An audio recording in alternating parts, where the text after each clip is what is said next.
राज्याचे मुख्यमंत्री देवेंद्र फडणवीस यांनी सोलापूरच्या एका कार्यक्रमात आयटी पार्क देण्याची घोषणा केली।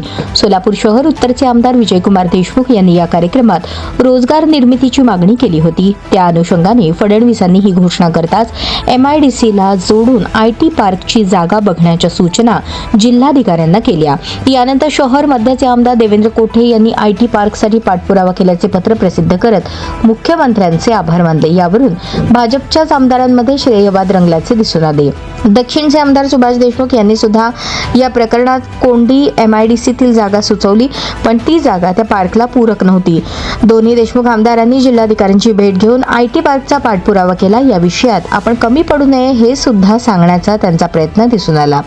दरम्यान जिल्हाधिकारी कुमार आशीर्वाद यांच्यावर जागा शोधण्याची जबाबदारी मुख्यमंत्री फडणवीस यांनी दिली आहे।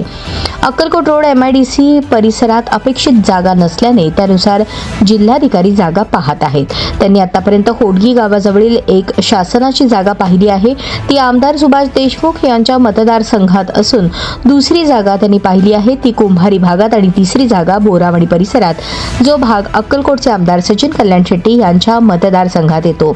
तसेच शहर मध्ये या मतदारसंघात सुद्धा बऱ्याच मोकळ्या जागा आहेत, त्या उपलब्ध करून देण्यासाठी आमदार देवेंद्र कोठे प्रयत्नशील आहेत।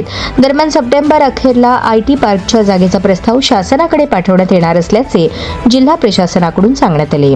आता एकीकडे आयटी पार्कवरून पहिलेच भाजप आमदारांमध्ये श्रेयवाद रंगला असताना आता जागा कुणाच्या मतदारसंघातून उपलब्ध करून द्यायची याचा साहजिकच दबाव जिल्हा प्रशासनावर असेल यात शंका नाही।